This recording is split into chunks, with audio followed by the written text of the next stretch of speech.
di jéggalu ci tardé bi ñu am ñun parce que dañoo ne woon takkusaan mooy 17h dañuy door waxtaan wi. ngi toog que bëri na ñuy def direct doon xaar may wax sénégalais yi di leen gaaral ni dañoo amoon lu ñu gàllankoor tuuti ndax tey bi ñu toogee ba booru midi ñii nga xam ne ñooy saytu suñu kaaraange dañoo gisoon ni am na benn woto boo xam ne te lépp nag filmé nañ ko heureusement ñaari fan a ngi nii mu taxaw sama wetu kër léeg-léeg ñaar ñi ci nekk génn bu ñu ñëwee taxaw di filmer sama kër di jël ay photo ba tey mu am ñenn ci sama waa kaaraange ñu jàppanteeg ñoom parce que loolu noonu dafa garaaw parce que loolu violation de domicile la violation de la vie privée la te constaté nañ ko te dinañ déposer plainte bañ leen ca gisee la ñu dem araftu leen mu am xëccoo seen diggante ñu ñëw wax ma ko daanaka biñ ma ko waxee dama leen ne dem leen ngeen jàppal ma leen parce que Macky Sall xoqatal gi muy xoqatal dafa war a xam ni ñun loolu yëngaluñu man Macky Sall mënumaa tiital yor na police yor na gendarme yor lu mu neex lu ko neex waaye mënumaa tiital su doon moom ak man rek ñoo ci des bët ak bët moom ak man rek bët ak bët wala APR ak Pastef rek bët ak bët léegi ñu gis ñuy ñokkali kon ñu jënk la réew jox la ay jumtuwaay yoo xam ne ñëpp a ci yem nga koy utiliser yow pour di topp ay adversaire politique loolu tardement la wala deltu gannaaw la ci Sénégal te loolu Macky Sall la ko def bi xëccoo bi amee ñu am lu ñu bàyyi ñoom sax ca bañuy daw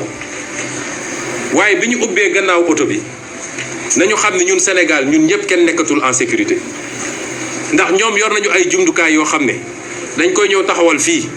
boo duggee sa biir wanag di def sa soxla sax ñoo ngi dégg li ngay def loolu nag lu baax la cim réew waaye waroon nañ ko yóbbu nu ñuy def ba terroristes yi du ñu dugg Sénégal nu ñuy def ba samba boy yi du ñu dogaale nit ñi di foqati seen alal waaye jël un adversaire politique dem teg loolu di déglu lépp lu nekk ci biir këram di photo di filmer loolu mooy Macky Sall bi xëccoo bi amee nag ñoom ñu daw ba ñuy daw am na yu ñu fa bàyyi duma ci dugg loolu nag la police ne tey tembe il faut ñu delloo leen ko wala ñu am nu ñu jëflanteeg ñun identifié nañu ñeent ci sama waa sécurité ba defe naa Jibi Gueye Ndiaye mi ci la bokk sama protocole ne ñoom la ñu fas yéene jàpp parce que ñooñu ñoo jël loolu lu garaaw la ci réew mi te dinañu déposer plainte waaye dinañu saisir les organisations de défense des droits de l'homme ndax it man duma samba boy duma sàcckat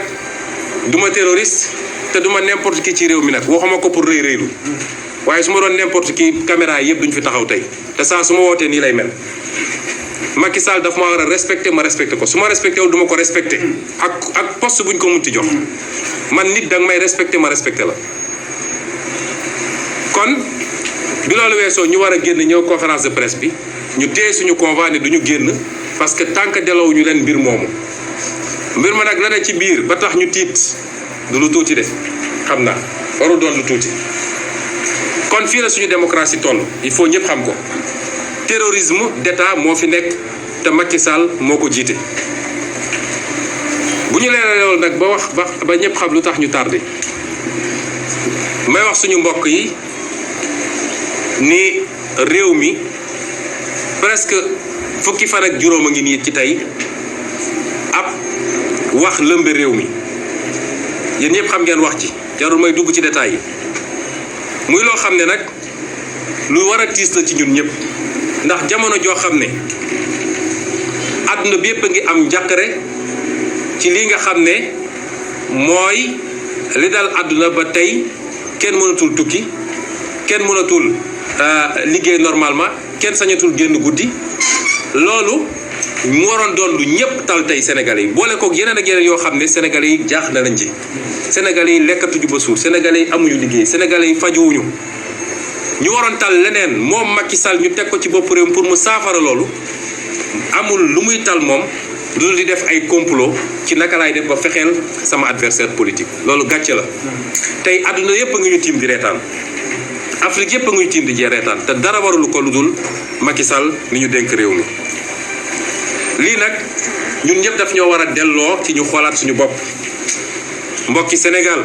yàgg naa ko wax réew du caaxaan a koy defar réew mu la raw rek daf laa ëpp parlu gën laa gëm boppam gën laa gëm réewam waaye gën laa mën a sàmmanteeg ay charte yoo xam ne waa réew mi ko teg ñëpp yem ci yooyu nag amoon nañ fi ay occasion yu bëri pour di dañ fi parce que lu tel ni état lu toll ni état amul lu muy def lu dul naka laay def pour dajale ay mbir di compléter pour faagaagal ab nit ça veut dire que amuñu état bi ñu am propriété ab nit la ak clan ku bokkul ak ñoom wala ku ne ànduma ak ñoom bokkoo ci réew mi occasion yi nag ñu amoon nga xam ne lu mel ni assise nationale defoon na ci liggéey CNRI nga xam ne defoon na ci liggéey ak yooyu ñun ñëpp dañoo war a xam ni yooyu ñu raté moo ñuy topp ba tey jii ba tax nag di ngeen ma may ma gërëm sénégalais yëpp parce que mbir mi bi mu amee bi mu ne kët ne jon sénégalais yëpp en tout cas li ëpp Sénégal dañ ne lii gëmuñu ko laata sax man may génn di wax ci dimanche boobu li ëpp ci Sénégal dañu ne lii ñun gëmuñu ko loolu ñu ngi ciy sant yàlla parce que kóolute la te kóolute googu duñ ko mus a wor ni ma leen ko waxee di ko wax tout le temps ñun sénégalais duñ ñu gën a gore parce que mënoon na daal keneen ñëpp dañ naan bettu ma mais biñ ne Ousmane Sonko siif na li ëpp ci sénégalais dañ ne lii gëmuñu ko laata sax may génn man pour wax sama wax ñu ngi leen di gërëm ci loola di gërëm ñi nga xam ne lundi bële le 8 ñëw nañu yendoog man ci kër ga ku mel ni Cheikh Tidiane Dièye yi ci la bokk mëq ak ñun grenade lacrymogène yi fekke duma yi fekke bal yi lépp ñu bokk ak ñoom ñu bëri woon nañu ay leader politique ñoom Thierno Bocoum ak keneen ak keneen su ma limee rek juum ñoo xam ne ñoo ko bokk ci bés boobu ñu ngi leen di gërëm suñu partenaires yi nag parce que bi mbir mi amee ba léegi kenn noppalatul su ma nee lim damay juum fii suñu coalition fi nekk waaye am na ñoo xam ne bokkuñu sax coalition waaye liñ ci daj ku mel ni docteur Babacar Diop bi defe naa bi mbir mi ne kët ne jon moo njëkk a addu ci politique yëpp ci ma gisoon ko ci site internet yi ñooñu ñëpp ñoom mortala ñiy toog fii nit dof kenn ak keneen nelawatuñu lekkatuñu ñooñu ñëpp parce que ku déggul turam rek bu ma ko jàppee waaye xam naa leen ñu ngi leen di gis ñun ñëpp ñoom Dame Mbodj damay tooñ keroog benn waaye ne ko man léegi Ousmane Sonko Mbodj laa tudd ndax Dame Mbodj ak Aïda Mbodj lañ ca daj ak la ca def te defuñu ko pour intérêt bu ñuy ut si man ñenn ñi sax miinantewuñu Dame Mbodj defe naa benn yoon la ñu mës a gisee ñooñu ñëpp lañ ca daj ñu leen ciy gërëm di gërëm waaye di gën a soññ ndawu Sénégal ndax keroog ndaw ji dafa am lu ñu wone lu ñu firndeel mooy naxe bi jeex na te ñoom dégg nañu suñu discours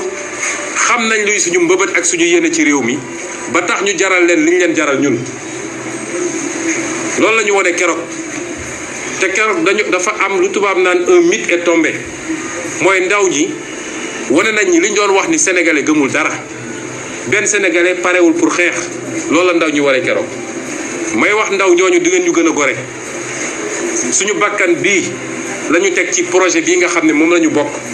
ngir définitivement nooteel ak ñi ñu yoree Sénégal nga xam ne lottal na sénégalais jóge fi may gërëm tamit gannaaw ñooñu ñi nga xam ne ñooy samay avocat ndax soobu nañ ci dossier bi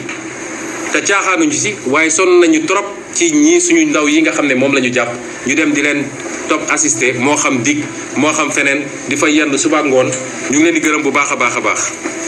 di gërëm kilifa diine réew mi bi mbir mi amee léegi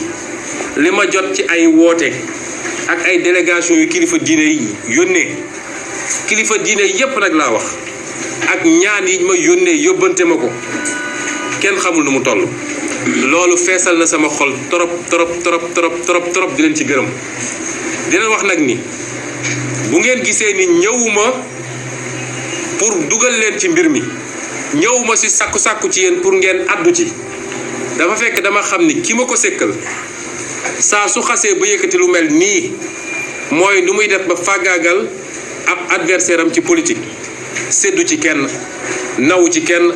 ormalu ci kenn te li fi xewoon xewaat fi xam am na fi ndax gis nañ fay dossiers yoo xam ne ay xalif généraux woon nañ ko ñaan ko mu lànk ne du ko def ñun nag orma googu ñu am ci yéen bëgg orma googu ñu bañ koo xotti moo tax ñëwuñu leen ne leen wax leen ci parce que lii bu xasee ba am moom su xasee ba dëgmal lu mel nii lenn rek ko mën a arrêté mooy askan wi ci boppam ne nag doy na lii mënatul wéy askan woowu bu jógee taxaw moom dina dellu gannaaw.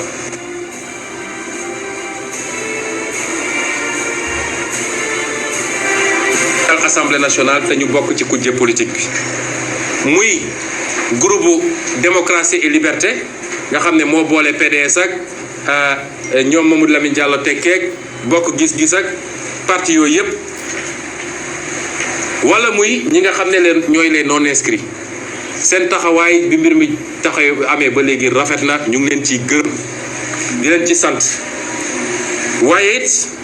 di jagleel ngërëm xaasatan di ko jagleel sama avocat man muy madame Aïda Mbodj di ko jagleel ki nga xam ne moo waroon toogal groupe démocratie liberté ci ñoom ñaar la woon moom muy benn bi muy Moustapha Guirassy waaye di ko jagleel sama sëriñ sama xarit nga xam ne moo waroon toogal leen non inscrit di Cheikh Bamba Dièye ñett ñi li tax ma jagleel leen ko mooy ñoom seen taxawaay soo seetee weekend bi yëpp ñu dem ci média yëpp nag bàyyiwuñu benn seen taxawaay boobu ñu am ci média yi dafa ubbi bëtu sénégalais yi bu baax a baax a baax ba ñu gën a xam li ne ci biir ma leen ciy gërëm bu baax ndax bokkuñu parti bokkuñu woon sax coalition ci élection présidentielle bi waaye dëgg rek moo tax ñu jóg di gërëm it Cheikh Abdou Bara Dolly nga xam ne bi mbir mi di jolli moom da koo fekkoon bitim réew waaye bi mu nee cëpp Sénégal dimanche bi passé defe naa bi mu wàcc aéroport la commencé def ay interview kon ñu leen di gërëm ñooñu ñëpp waaye di gërëm mboole mbokki Sénégal donte moom Macky Sall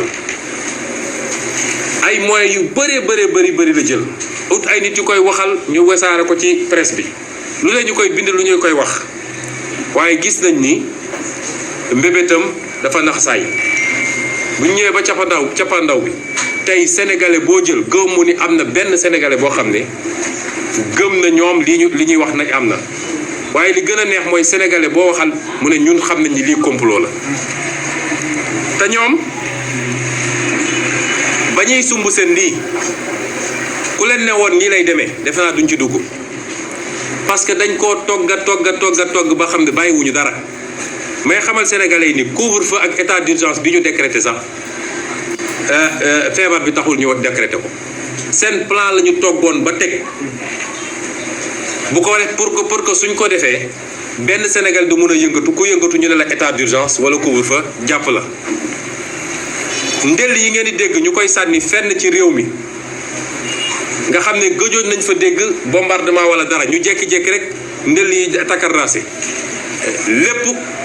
lii moo ko waraloon pour mën a fexe ba foofu ku yëngatu ñu ne la sécurité nationale wala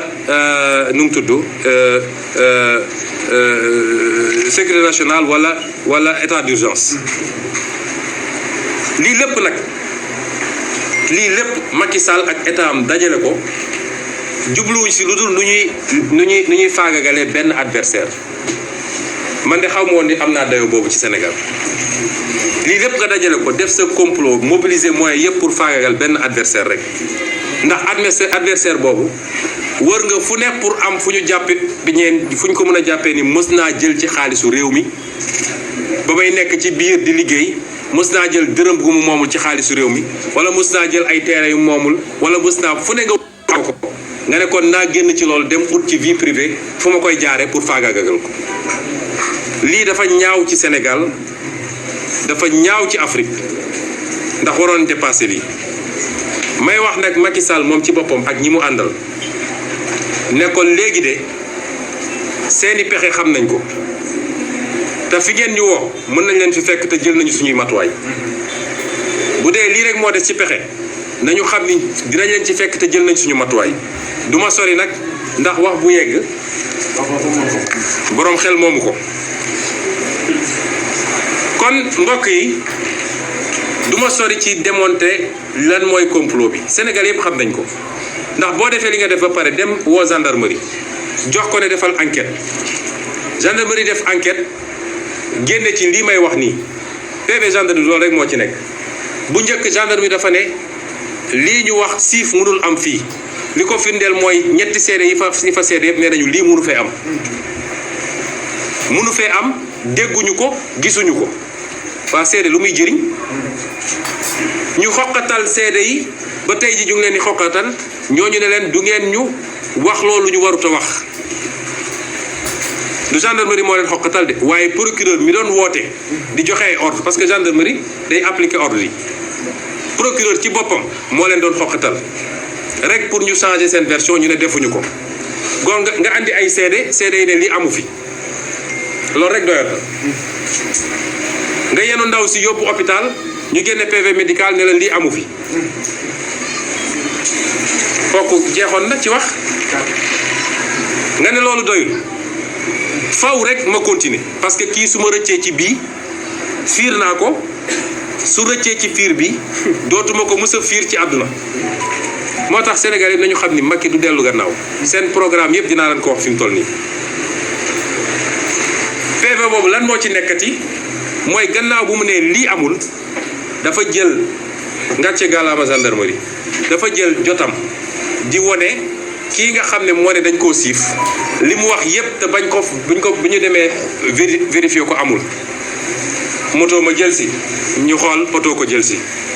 envoyé na ma SMS ñu xool SMS amul ana SMS effacé naa ñu def réquisition ab benn arabe moo envoyé woon SMS sama baay porté na plainte Ousmane Sonko ñu vérifier plainte musul am suñ ko doon génnee war naa feesal ab page wala ñaari page loolu wane ni kooku amul crédibilité bu ñu ko war a mën a dégloo parce que su benn fen rek amoon décrédibilité la ko waxuma laa nag lu ëpp 30 fen ci benn wax waaye li gën a neex ci mbir mooy PV gendarmerie bi yemul foofu mbokk yi PV gendarmerie bi dafa dem ba wane ni lii ab complot la ndax bi ñu demee ba ne ndaw si ku la jël si bi mu demee ba xam ni sës na mu ne xaw ma naka Ahmed Mbaye ñu woo kooku ne ko yow noo def ba jël si ko mu ne damaa woo sama benn xaritu avocat bi woo médecin ñu ñëw jël si ma dem jëli ko ñu ne ko yow ndax da ngay def politique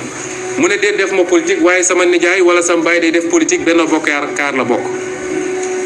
waaye xale yi gaaw nañu génne photo yi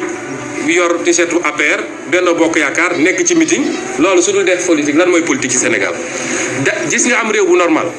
boo jëlee koo xam ne dem nañ ba jàpp ni c'est l'un des principaux opposants ci ñu gën a jàmmaloo ak nguur gi la ñu naan dañ koy tuumala dañ koy utal dara ci biir enquête bi ñu génne ci turu parti Macky Sall rek loolu dafa waroon jeexal mbir yi waaye sax dafa waroon ubbi beneen dossier mooy dossier complot bi contre ñoom mooy li amoon Amérique ci dossier bi ngeen dégg Watergate nga xam ne président Richard Nixon ci boobu lañ ko wàccee kon di lépp su dajee ci dossier complot bi leneen firndeel ko ndax yéen ñëpp dégg ngeen ab message boo xam ne ab avocat buñ ci tudd dama wax leen ni looloo ngi waaj a tas baro bi fi mu toll nii sànq rek réunion am na yoo xam ne ci yooyu la avocat buñ ci tudd ne moom moo bind na bindul man xaw ma te ñëpp xam ni avocat boobu dafa jege torop kii di ministre de l'intérieur tey nga xam ne moo nekk ci complot bi ba ci baat bi loolu rek a taxoon sax ñu fal ko foofu mu nekk noonu ndax ñëpp xam nañ ni moom mooy l'homme des sales missions CREI pour liquider Karim sale mission agence judiciaire de l'État pour liquider Karim Khalifa ñu ne ko léegi demal ministère de l'intérieur pour liquider Sonko ku ma xam la nag ndax xombal la dëkk sama yaay di waa xombal ñu bokk benn quartier Andine et c'est déplorable c'est déplorable que mbirum àdduna poñetu àdduna mën a yóbbee nit fii kon suñu nee kooku jege na ko noonu ba ñu ñaan soxnaam la ak du soxnaam moom mu mën a jël daal di bind daal di transférer ab message transférer ko kenn ci samay avocat te li andi transfert bi mooy biñ tuddee turam rek dafa woo sama avocat ne ko am naa problème waruñu woon tudd sama tur ci lii rawatina sama vie privée nangam bi mu raccroché léeg-léeg xam nga dernier numéro bi nga woo booy gaawtu mun nga juum yónnee ko kooka moo tax message bi egsi foofa seeni pexe dañoo xamul luy yàlla Macky Sall defe naa dafa gëmul yàlla moom ci boppam waaye message boobu ma faram fàcce ko ci wolof lam ci bind mooy ci mbir mii ci coow lii am dinaa ci joxe benn conseil la ñu bind ci message bi mu transféré moom bu dee moom bind ko it jot na ko parce que dafa bokk ci cercle bi doon ko transféré keneen ku bokk ci cercle bi parce que ku bokkul ci cercle bi duñu la envoyé message bi ku bokkul ci cercle comploteur bi doo jot message bi waaye lim ci wax dafa ne maa ngi leen di jox benn tegtal ci dossier bii nga xam ne dossier DSK la may wax suñu mbokk yi ni DSK mooy Dominique Strauss-Kahn nekkoon benn kilifa France boo xam ne dafa waroon nekk candidat ci élection présidentielle far mu am lu ko dab ba ñu jiiñ ko ni dafa siif benn nit fële New York coow mujj ci am ba mënatul nekk candidat kon ñoom lii lépp nag buñ ci tuddee DSK rek moo liñ ciy jublu mooy nu ñuy def ba Ousmane Sonko du nekk candidat loolu rek la mu ne donc ci dossier bi li ma leen di digal yéen mooy bu leen ko tëj kaso ndax bu ngeen ko tëjee kaso dina yëngal réew mi nit ñi dinañ génn di manifester fii ak waa bitim réew pour ñu bàyyi ko mu génn mu ne donc li ma leen di sant man mooy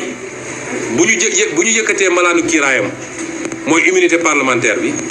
na ko juge d'instruction convoqué mu ñëw mu déglu ko bàyyi ko mu ñibbi convoqué ko mu ñëw bàyyiwaat ko mu ñibbi ba keroog instruction bi jeex ñu dem procès bu ñu demee procès nag fexe leen ba fësal ni jote am na moom ak xale bu jigéen bi loolu rek doy na jarul ngeen koy tëj bu ko defee maqaamam biir Sénégal day wat deram day yàqu loolu moo nekk ci message bi lii rek fi na complot leneen loo ci yokk rek day ëpp moo tax bi ñu demee nag ba rapport bi jëm côté boobu ci la procureur tiit ne waa gendarmerie arrêté leen enquête bi parce que bëgguloon gendarmerie woo médecin bi bëgguloon gendarmerie woo avocat bi bëgguloon gendarmerie woo nijaay ga sax wala papa ja loolu moo tax ñu aji may wax nag ni dama ko fàtte woon ci français ku mën a gis Macky Sall na nga ko laaj ndax xam na Adji Sarr am déet Macky Sall ku ko gis na ko laaj ndax xam na Adji Sarr am déet ndax mos naa gisee ak moom am déet ndax wax naa moom am déet mooy président wu Sénégal may leeral nag benn mbir bu am solo mbir moomu mooy sénégalais yépp mën nañu après wax ni Ousmane Sonko moo ne woon keroog bu ñu yëkkatee sama malaanu kiiraay muy sama immunité keroog googu laay dem uyu ji buñ ma woowee ma wax ni dama ne woon bu dee jaar nañu ci yoon bi nga xam ne moom la constitution teg moom la règlement intérieur de l'Assemblée nationale nga xam ne loi organique teg saa suñu jaaree foofu respecté ko bu ñu yëkkati sama malaanu kiiraay ma dem fa may wax sénégalais nag dañoo respecté wul loolu te loolu man wax naa ko avocat yi wax nañ ko professeur de droit yi wax nañ ko même organisation de société civile yi def nañu ñoom seen benn communiqué muy Amnesty muy RADDHO muy keneen ak keneen ne dañoo respecté wul àq ak yelleef Ousmane Sonko en tant que député ci ni ñu ko defee. wax naa léegi ci français faram-fàcce naa ko jarul ma ciy duggaat waaye nañ ko defee dafa respecté wul charte yi moo tax ma ne tey ak lu mun a am suba assemblée nationale man mi sama immunité da jógewu fi conséquence nag bi ñu ciy tiré mooy fa ñu nekkoon suñu diggante ak section de recherche fa ñu nekkaat ba tey lii nag mbokk yi lenn rek moo ko tax a jóg lii lépp nag ma tudd kenn mooy responsable bi mooy Macky Sall lan moo ko tax a jóg dama bëgg sénégalais yi comprendre ko te loolu duñ ko nangul mukk nag parce que jeunesse bi yépp am yaakaar ci li ñuy def mag ñi am yaakaar ci li ñuy def jigéen ñi am yaakaar ci li ñuy def ñépp yaakaar ni projet bi mën na suqali Sénégal duñu may Macky Sall mukk mu utiliser affaire caaxaan yi pour ne tey dina dakkal projet bi donte sax bu téye woon Ousmane Sonko du tax projet bi dakk loolu tam ma wax ko parce que projet bi du Ousmane Sonko waaye Ousmane Sonko am na lu mu représenté ci projet bi moo tax ñun ñu ko bokk ñëpp duñ ko nangul loolu ma wax ni lenn rek moo tax a jóg Macky Sall mooy nu mu mën a gaawantoo pour juge bi inculpé ma mooy mu ne man maa def li ñu wax te du ko teg fenn nag ñu gaawantu def mandat de dépôt mooy ñu ñëw téye ma yóbbu ma ba rëbës loolu buñ ko xasee ba am dañuy ubbi instruction mooy juge bi day jël temps pour seet ndax lii am na wala amul di dajale pièces yi comme nag ci domaine bii dañu ne ci wàllu bii su dee dañu wax siif juge bi mun na jël temps bu ko neex su ko neexee mu jël 10 ans pour def instruction loolu bu ñu ko xasee ba am ma répété ko seen mbëbët yëpp mooy ci lu gaaw fii ak fan yi di ñëw wala fii ak heure yi di ñëw lu ñuy def ba ne coppet jàpp Ousmane Sonko yóbbu rëbës loolu bu ñu ko xasee ba def fa lañ lay bàyyi 3 ans 5 ans 10 ans fexe ba génne la ci fichier électoral bi ni ñu defoon Khalifa def ko Karim bu ko defee Macky Sall parce que loolu constitution moo ma ko may seen menaces yi ñuy wax appel à insurrection xaw ma lan man maa ne man Ousmane Sonko ci sama bopp dinaa taxaw résister ci lii ñu bëgg a def ak nu ma ko mënee waaye daa ko résister mën nañ ma ëpp doole parce que ñoo yor nguur waaye du yomb ci moom de résistance boobu niñ koy defee ni ma koy defee man kenn ku ne ci Sénégalais bàyyi naa la yow nga natt sa bopp la ñu war a def suba tekkiwul sama mbalaanu kiiraay ma wax ko ñépp mu leer sama immunité laa yor encore ñaareel bi mooy kii ñuy wax Mamadou Seck nga xam ne am na fu ko gaa yi téye ba moomul boppam même suñu dellu siwaatoon toppaat yoon ba mu jaar ni mu war a jaare ñu lever sama immunité nee naa moom mënul nekk juge d'instruction bi parce que li mu jot a def wane na ni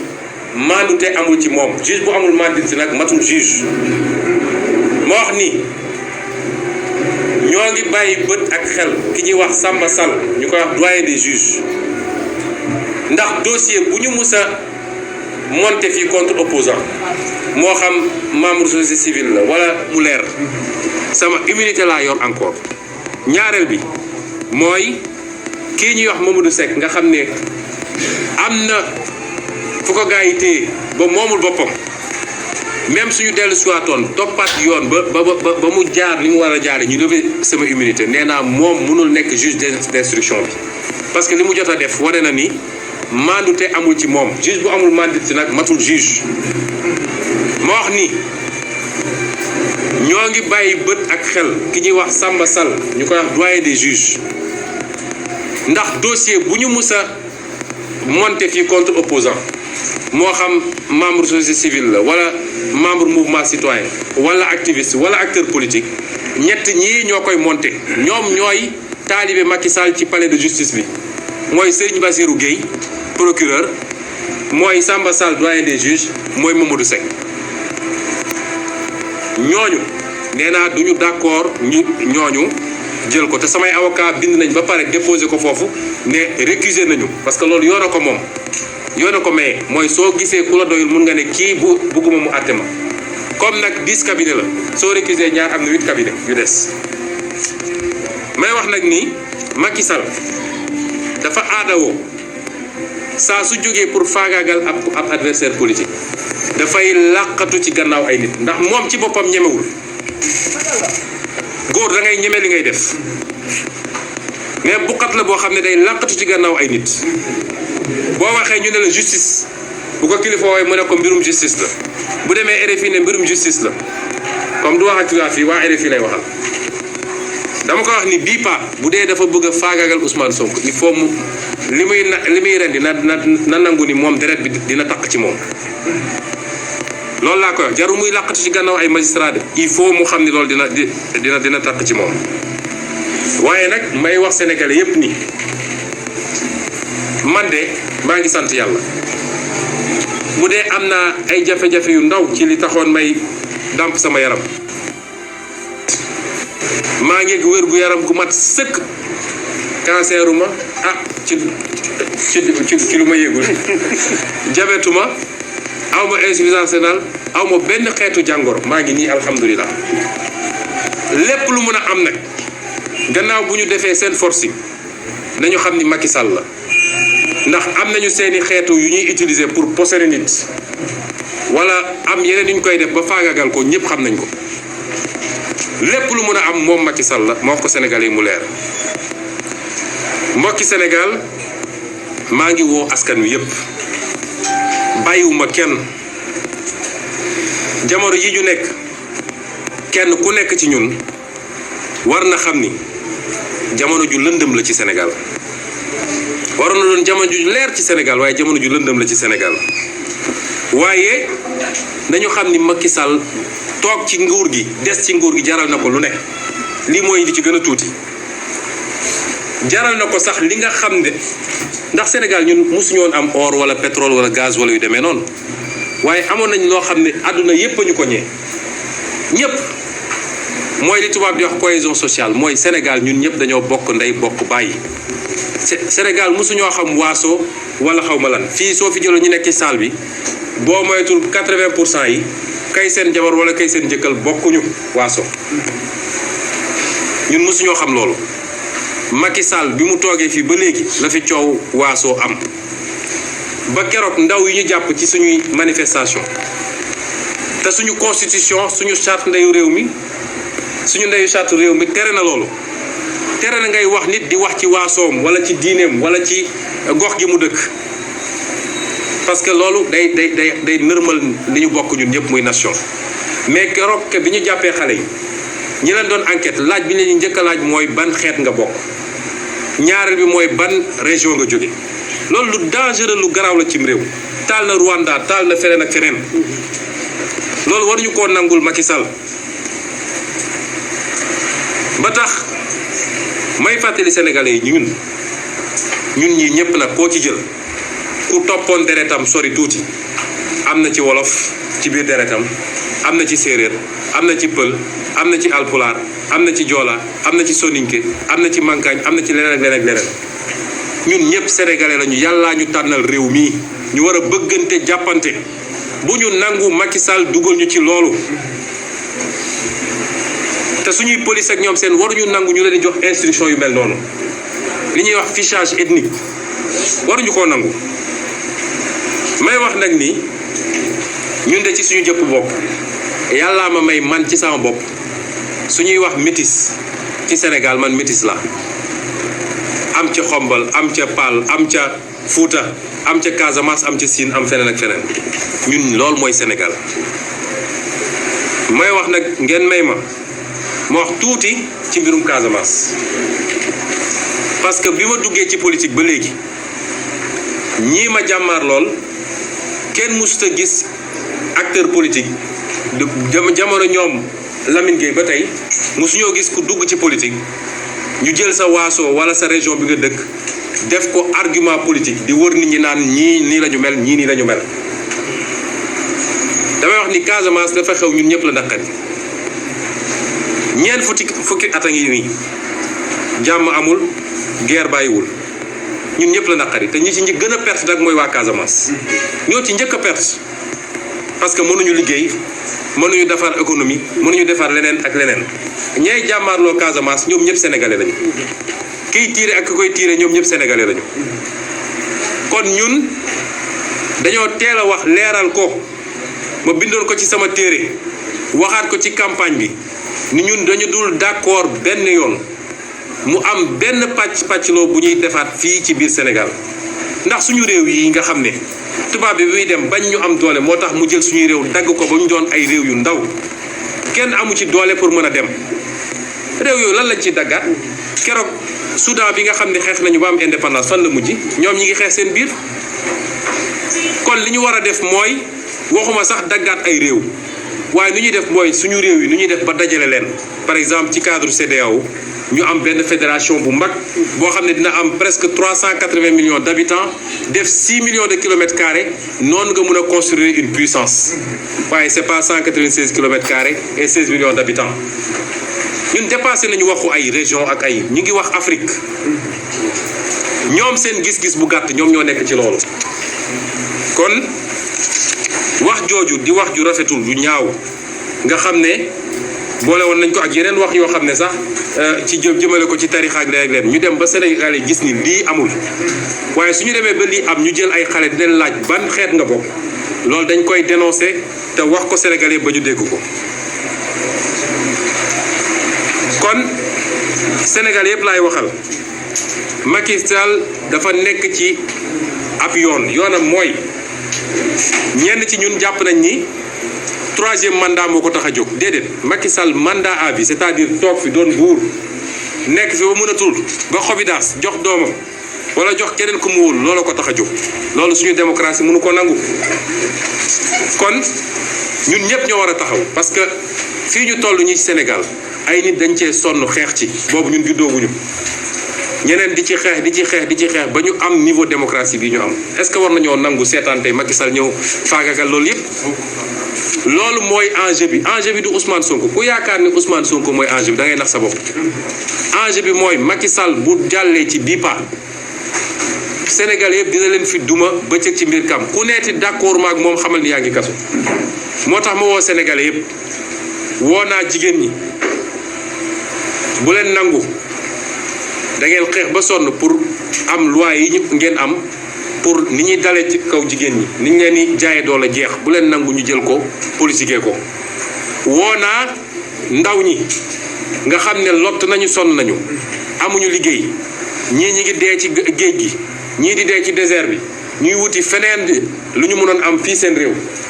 may wax ndaw ñooñu ni xeex bii seen xeex la parce que lii ñuy def suñ ko réussir ba effacer ko xam leen ni amatu leen avenir fii biir Sénégal benn clan mooy toog noot Sénégalais yi ku wax mu duma la woo naa acteur politique yëpp acteur politique gu opposition bi ma wax leen ni Macky Sall lii ñun occasion la waroon doon ñu booloo manko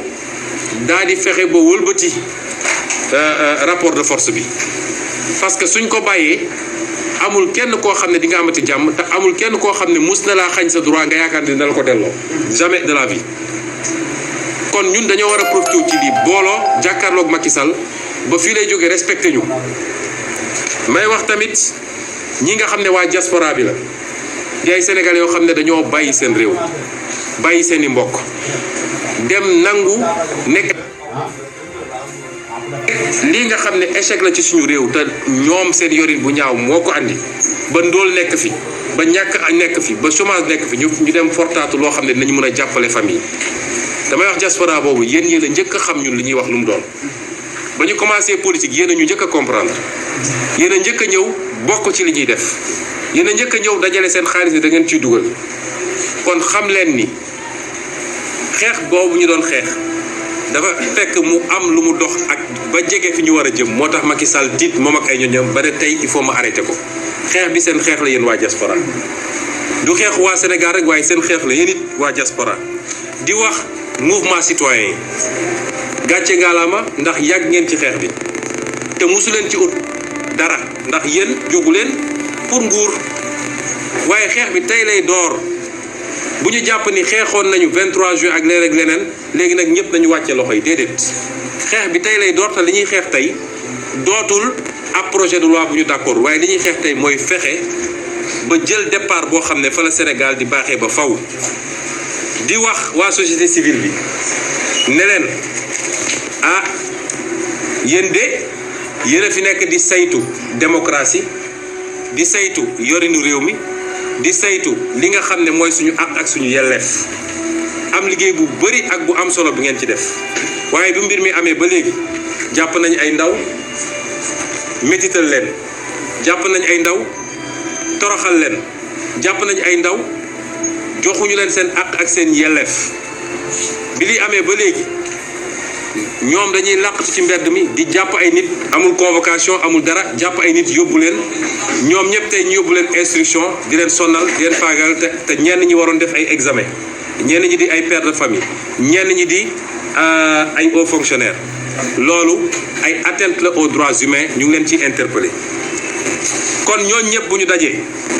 may massawu nag waaye juru ñi nga xam ne jàpp nañ leen di massawu ñi nga xam ne toroxal nañ leen seeni waajur maa ngi leen di massawu xam ni mënuma ñëw kenn ku nekk ci këram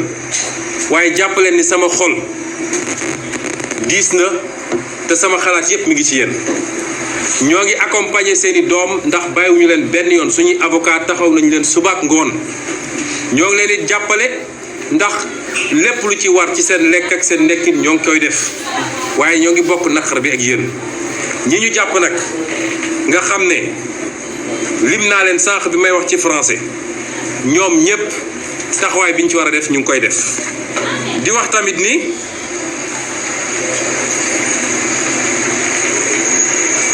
ñii nga xam ne jàppoon nañ leen te bàyyi leen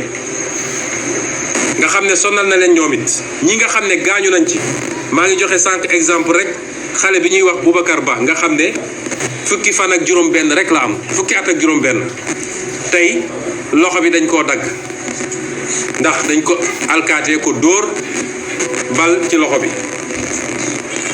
photo yaa ngi fii barki démb lañ ko def intervention ak kii nga xam ne ñu ngi ko wax Ousmane Diop Vito di Pastef Sindia nga xam ne tey dafa war a def rééducation parce que paralysie partielle la am waaye dañ ko opéré CTO bal bi ci bopp bi la newoon ñu dóor ko bal à bout portant yooyu yëpp ñu ngi koy naqarlu di leen massaw di wax ni Macky Sall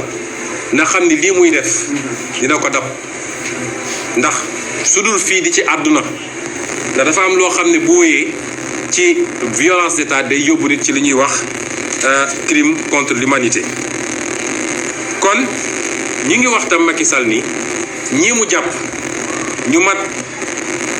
fanweer ak ñett na leen bàyyi ndax bàyyi na fi ñoo xam ne sàcc nañu xaalisu réew bàyyi na fi ñoo xam ne luxus nañu bàyyi na fi ñoo xam ne def nañu garaaw a garaaw ñii defuñu dara lu dul génn manifester réagir ci provocation bi amoon na leen bàyyi parce que ay prisonniers politiques lañu. may wax tamit ni ndaw sii nga xam ne madame Coulibaly la tudd parce que dama bëgg sénégalais yi xam ñu koy wax Ndeye Khady Ndiaye nga xam ne moom bërëb boobu ñu ngi koy faagagal bu métti parce que dañ ko doon forcer pour mu soppi déclaration mu bañ ba tey jii këram liggéeyatul benn ñaar saa su ne ñi nga bàyyi ay waxambaane ñu taxaw foofu di ko yóoxoog di ko menacer démb si guddi rek borom këram génn di dem jëndi meew ci boutique bi dañ koo xaañ xeer ba toj bopp bi loolu régime terrorisme la il faut mu jeex ci réew mi sénégalais yi il faut ñu xam lii xew te loolu lépp Macky Sall moo ko commandé may wax tamit ni suñu gendarmerie nationale ngàcce gaalaama ci seen taxawaay bu rafet ndax ñoom dañoo am dàkkantal bi mooy honneur et patrie loolu su ma ko doon tekki docteur ci wolof mooy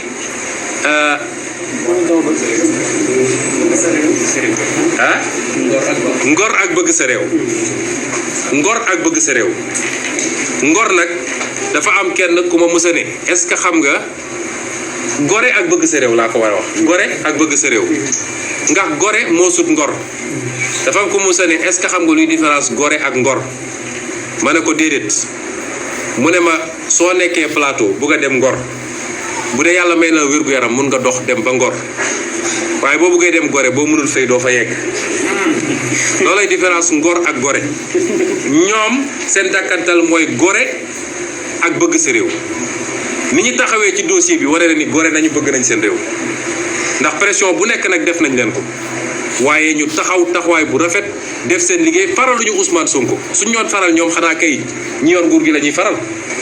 mais def seen liggéey ba wax lu leer naññ lu wone ni lii ab fenk la kon gendarmerie boobu moom la askan wi bëgg moom la askan wi ndaw ndax gendarmerie institution lañu ñu leen di soññ ci loolu nañu doon ndey ji Cheikh ci ñëpp duñu gendarmerie Macky Sall duñu gendarmerie Ousmane Sonko ñun ñëpp lañu bootee njaboote nañu nekk li tubaab ni wax au-dessus de la mêlée waaye di wax tam waa police ni leen ay citoyen ngeen comme ñëpp xam nañ ñi ëpp ci yéen bëgg nañu réew mi bëgg nañ seen bopp kon def leen seen liggéey parce que loolooy seen liggéey waaye buñ leen ci yóbbee ci loo xam ne dafa ëpp li war a nekk ki ngeen di jàkkaar lool di ko tiim ko yor seen mbir di ko dóor na ngeen xam ni seen rakk la seen doom la kon nañu saytu yooyu parce que réew mi ñun ñoo ko bokk may daaneel mbokk yi ndax tënk français ci wolof yombul rawatina bu dee ab joola waaye jàmbaar la may daaneel di leen wax yéen mbokk yi maa ngi leen di woo ñu def benn say nañu def benn say benn takk ndax réew mi ñun rekk ko moom nañu def benn say jàmmarloo ak Macky Sall ak mbébétam bii mu am nga xam ne nu muy def ba far démocratie ci Sénégal moo ko tax a jóg loolu kenn ci ñun waru koo nangu na ngeen xam ni li ñuy wane dictature mooy ab buur boo xam ne moom rek mooy buur mooy bummi ku wax mu dóor saa su amee fenn dafa fekk ñi ëpp ci nit ñi dañoo bàyyi benn groupe bu ndaw dong fexe ba noot leen toog seen kaw te loolu mënul am lu dul dañ leen xoqatal ba pare kon nañu bàyyi ragal gi ku gëm yàlla mënoo ragal nañu def benn say jàkkaarloog Macky Sall résister ci li nga xam ne moom mooy mbébétam mooy fexe ba moom mu mun a noot Sénégal yor ko ba faw te kenn du wax kenn du ne d'accord maak moom kenn amul sañ-sañu ni samp naa sama ndënd parce que bokk maak moom gis-gis loolu moom lay tëjee di ci woo Sénégalais yëpp yi nga xam ne gëm nañu justice bëgg nañu lu baax ci réew mi di leen gërëm di leen sant asalaamaaleykum wa rahmatulah wa barakaatu. balaa may daaneel nag wax naa ci sànq bi may wax ci olof dama fàtte faram-fàccewaat gannaaw bi ma waxee sama avocat waxoon naa ci français sama ñeneen ñi nga xam ne ñoom Cheikh Bamba Dièye ñoom Girassi liggéey bi ci def am na solo donc wax naa ñoom Aïda Mbodj ñoom El Hadj Malick Guèye Mame Diarra Fam Aïssatou Sabara Abdou Bara Doli Toussaint Manga Marie Sow sëñ Cheikh Mbacké sëñ Abdou Mbacké Daara Bara Doli ñooñu ñëpp mënuma lim ñëpp mais ñëpp maa ngi leen di gërëm di rafetlu seen taxawaay ci liggéey bi nga xam ne def nañ ko te liggéey boobu tax na ba Sénégal yu bëri gën a ubbi seen i gët ci li nga xam ne mooy ay pexe Macky Sall ñu ngi leen di gërëm leen sant.